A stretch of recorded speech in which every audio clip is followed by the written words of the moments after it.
Mesdames, Messieurs, bonjour, bienvenue aux 12 heures de ce 22 janvier. À la une de l'actualité, un premier groupe d'entrepreneurs ont obtenu hier la labellisation Start-up par le ministre délégué auprès du Premier ministre, un label qui ouvre droit à certaines facilitations. Les détails tout à l'heure.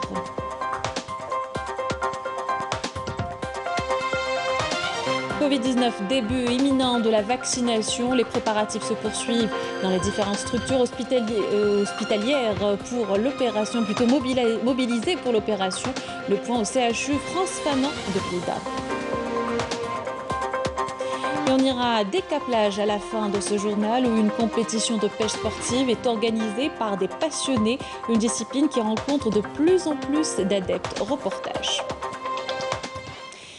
Bienvenue à tous. Avant de développer ces titres et après consultation du président de la République, Abdelmajid Tebboune, le Premier ministre Abdelaziz Jarrad a opéré un large mouvement à la tête des directions de l'éducation nationale.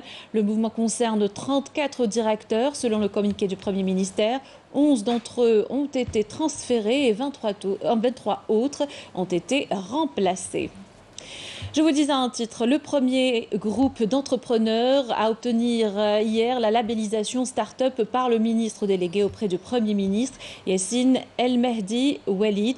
Le comité national de labellisation des start-up fait son choix selon les modalités fixées par la loi. Ce label permet aux start-up de bénéficier de certaines facilitations. Les détails avec Amel Bouarba. Ils sont des dizaines d'entrepreneurs porteurs de projets innovants et créatifs avec un fort potentiel de croissance et ils viennent de bénéficier des premiers labels Start-up. Un label qui leur permet désormais d'obtenir des facilitations notamment en matière d'exonération fiscale et d'accompagnement. J'ai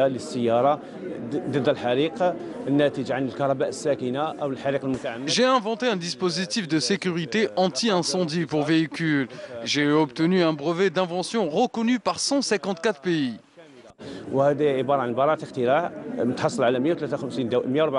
Cette rencontre a été également une occasion pour les start-upers de mettre l'accent sur les difficultés rencontrées, notamment celles relatives à l'accès au financement, aux locaux et aux modalités d'exportation. Pour les zones d'activité, les zones qui souffrent en matière de store, parce que j'étais employé au compte. On est déjà en train de le faire avec certains secteurs. D'autres secteurs, tout le secteur qui fait, il y a des secteurs qui sont extrêmement... C'est comme ça. Et Inch'Allah, dans les plus brefs délais, on va avoir des produits qui peuvent concurrencer même le marché international. Il s'agit d'un nouveau fonds de financement des projets qui repose sur le capital risque, contrairement aux mécanismes déjà existants qui financent les projets avec des crédits. L'ensemble des dossiers que nous avons reçus sont traités de manière rapide et sans bureaucratie. La procédure se fait en ligne via une plateforme électronique.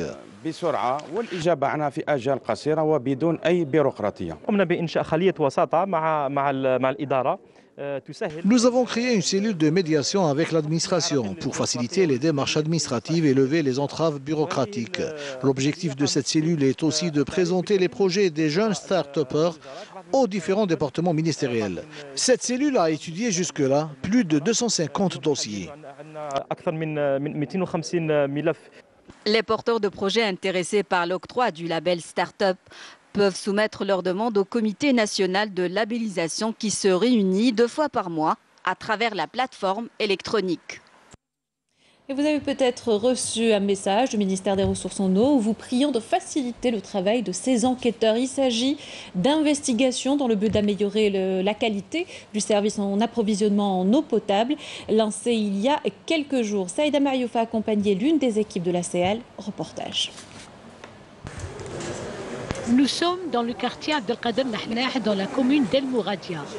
Daoud, Sabrina et Radia, des jeunes universitaires qui s'attellent à une tâche bien particulière, enquêter sur le service de l'approvisionnement en eau. Les services d'eau.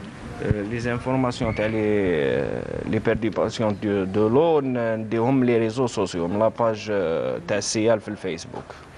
Ça, très bien. L'information, les réseaux sociaux ou la télévision? Même la télévision, mais les réseaux sociaux, c'est plus rapide. au moins باش كيما يقولوا لا سوسيتي السيال تكون بروش تاع ميم لي بيرسون من الناس اللي يسحقوا الماء اللي حاجه ايسونسيال في لا في ديالنا. De porte en porte, les enquêtes s'enchaînent et les formulaires se remplissent. Le problème تاع les coupures d'eau et tout, je trouve que c'est bien. تخلدي من دار لدار تسقسي تعرفي مشاكل الناس تعرفي les problèmes اللي رانا عايشينهم.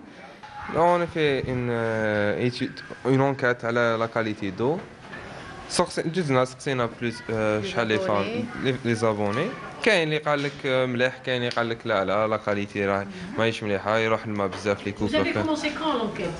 Ça fait 4 jours 5 jours. لي ويكاند بالجمعه ما كاش الماء لا بلوبار دو طون ما كاش يجينا ابارتيغ في الليل 10 تاع الليل 11. Dans la journée, il n'y a pas d'eau? ما كاش يا با دو دون لا جورني. Du vendredi. Du vendredi. Chaque vendredi. La nuit كاين كاين الماء مي في لا جورني ما كاش. هنايا اون بروميير ايطاج باسكو ما عندناش لو سيل بريسور الماء يروح يجي يا با دو بريسور سي une pression très faible. Initiée par le ministère des Ressources en eau, l'enquête nationale sur l'évaluation du service public de l'eau a été lancée par les agences de bassins hydrographiques à travers tout le territoire national.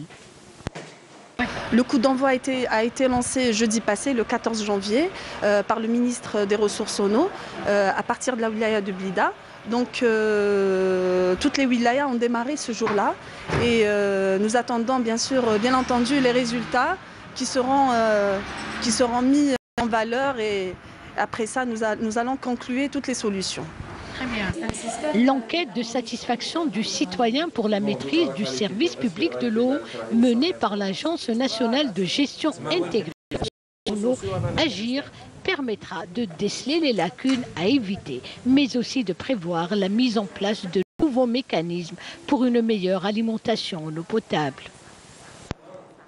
Aquaculture, un large programme a été lancé par les autorités pour combler les déficits de la pêche traditionnelle.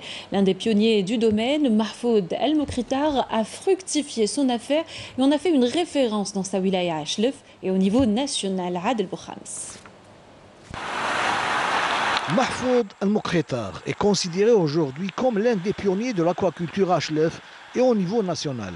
Il compte à son actif pas moins de 24 cages offshore pour une production annuelle tournant autour des 1500 tonnes de poissons. Une production qu'il compte fructifier dans un futur proche.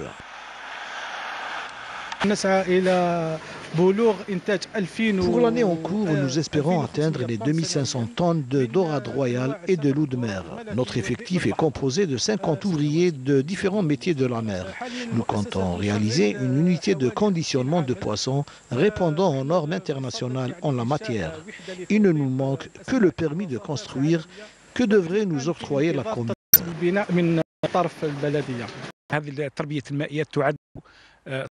L'aquaculture est aujourd'hui une industrie à part entière. Il s'agit d'une filière maîtrisable qui augure d'un avenir prometteur, avec un impact certain sur le marché de l'emploi et sur la production halieutique, surtout avec la baisse de la pêche maritime. Un secteur créateur de richesses et d'emplois. Je suis formé en aquaculture. Des projets d'une telle envergure sont bénéfiques aux jeunes. Réalisé sur fonds propres, El Mokritar Aqua est devenu un modèle à suivre en matière de production aquacole. Lancement depuis Tizi Ouzou d'une caravane médicale de sensibilisation et d'information au profit de la femme rurale. Coup d'envoi donné par la ministre de la Solidarité, de la Famille et de la Condition de la Femme, Kautal Keliko, et le ministre du Tourisme, l'Artisanat et du Travail familial, Mohamed Hamidou. Le but, promouvoir l'insertion sociale de cette frange, notamment à travers la création de petites entreprises. Lors de cette visite, les deux ministres ont écouté les doléances de ces femmes et annoncé qu'elles seront étudiées afin de trouver des solutions lors de la réunion multisectorielle de coordination qui se tiendra prochainement.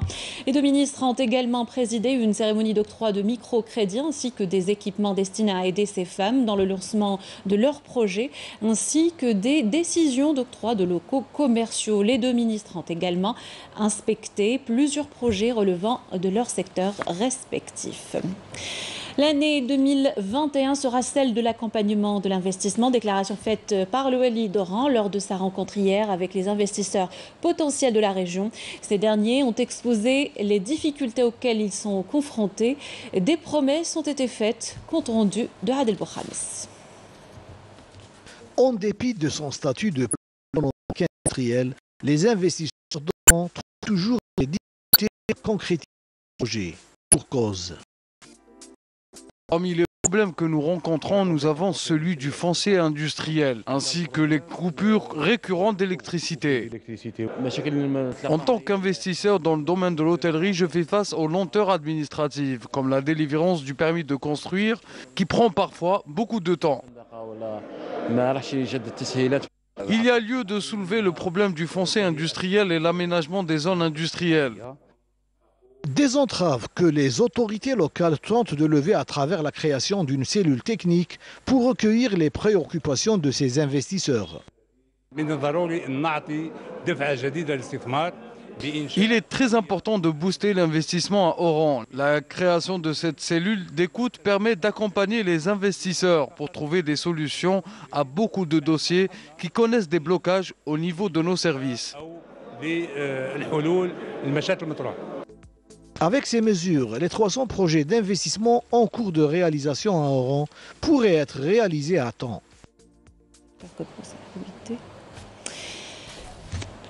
Et on continue avec Covid-19. La vaccination débutera dès la réception des premiers lots. Celle-ci est imminente. En attendant, les préparatifs se poursuivent dans les différentes structures mobilisées pour l'opération à travers le pays. Le point au CHE France Fanon de Blida avec Raouf Habouch.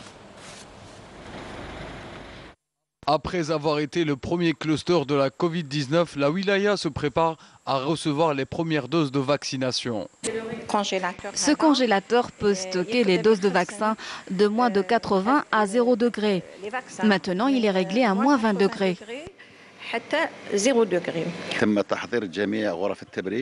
Nous avons réparti 18 chambres froides à travers les structures sanitaires de la région. Après ça, nous avons acquis des congélateurs qui peuvent stocker les vaccins jusqu'à moins de 80 degrés, en plus de 30 chambres froides destinées aux opérateurs économiques. Les préparatifs vont bon train. Plusieurs bureaux de consultation et de vaccination ont été installés à travers les différentes structures sanitaires de la wilaya. Nous avons mis à disposition 48 centres de vaccination à travers les établissements hospitaliers de la région, en plus de 2 cliniques mobiles. 93 équipes médicales sont mobilisées pour la campagne de vaccination.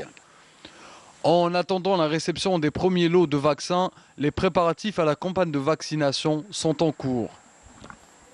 Et cette information, l'ambassadeur d'Algérie à Paris, Mohamed Antar Daoud, s'est dit étonné du contenu d'un récent article de l'hebdomadaire français qui a fait référence à la wilaya de Tindouf comme étant un territoire sous contrôle du Front Polisario, évoquant un grave dérapage qui exige réparation. L'hebdomadaire, aussi bien pour l'information de ses lecteurs que pour sa crédibilité, doit vérifier les informations qu'il a rapportées avant de verser dans les allégations dénuées de tout fondement sur l'appartenance territoriale de la wilaya de Tindouf. L'ambassadeur relève que ce grave dérapage appelle à une réparation de la part de l'équipe rédactionnelle de l'hebdomadaire qui saura, selon lui, trouver les termes adéquats pour rétablir la réalité des faits dans leur signifiant et leur signifié. Et la pandémie de Covid-19 exacerbe la situation déjà difficile dans la bande de Gaza. Elle est encore pire pour les prisonniers palestiniens incarcérés dans les geôles de l'occupation israélienne, privés de soins. Des organisations internationales montent au créneau et des manifestations sont organisées dans l'enclave pour dénoncer ces injustices. Reportage de notre correspondant Wissam Abouzaïd, commentaire Badia Amarni.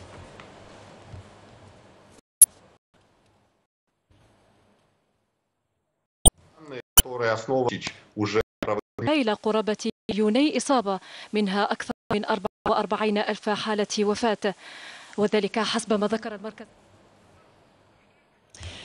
Nous reviendrons vers ce reportage.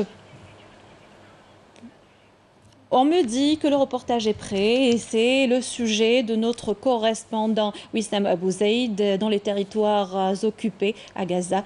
Commentaire de Bedia Amarni. C'est en présence des forces vives et des familles des détenus palestiniens qu'a été organisé un sit-in de solidarité à Gaza pour dénoncer l'augmentation des cas de Covid-19 dans les geôles de l'occupant sioniste accentuée par la négligence médicale envers ses prisonniers. Les détenus souffrent déjà d'être en prison. Ajoutez à cela la Covid-19 qui se propage dans leurs cellules sans que l'occupant ne prenne des mesures préventives ou ne leur prodigue les soins nécessaires.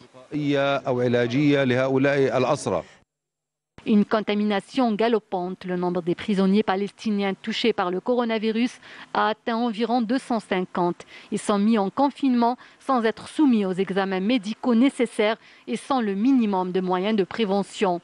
L'Organisation mondiale de la santé, le Comité international de la Croix-Rouge, les institutions internationales et l'ONU sont appelés à réagir et à intervenir en toute urgence pour sauver la vie de ces prisonniers menacés par le Covid-19. Virus que l'occupant laisse se propager sciemment pour exterminer le plus grand nombre de prisonniers. La famille du détenu Bassil Abou Arif n'a pas vu son fils depuis de longues années. Elle est très inquiète de la situation critique actuelle qui risque d'emporter leur fils.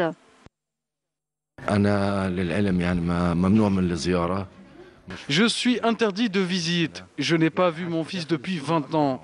Il a plus vécu en prison que chez moi. Nous sommes très inquiets puisque nous avons appris que 250 prisonniers sont atteints de Covid-19. La négligence médicale au niveau des prisons a suscité la colère des Palestiniens qui dénoncent fermement cette situation. Retour dans le pays en quête d'authenticité. Nous vous invitons à visiter l'huilerie d'Al-Qsar à Béjaïa, une huilerie à l'ancienne qui fait encore usage de chevaux pour faire tourner les malra ou hamouch. Ici, nous sommes au village d'Ayet Youssef, wilaya de Béjaïa. Cette huilerie traditionnelle perpétue un savoir-faire ancestral, celui d'extraire de l'huile d'olive grâce à une meule, constituée d'une roue actionnée au moyen d'un bras attelé à un cheval. Cette huilerie traditionnelle m'a été léguée par mes ancêtres et comme vous le voyez aujourd'hui, il est très rare d'en trouver. Du fait de la modernisation des huileries, je trouve beaucoup de plaisir à extraire de l'huile par ce procédé ancien. Un travail difficile, parfois pénible. Malgré cela, Ami Houssine reste très attaché à sa vieille machine.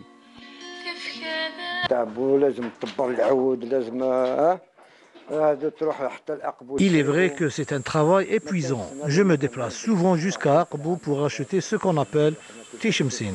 En plus de ça, vous devez obligatoirement prendre soin du cheval, car il travaille 2 mois sur l'année.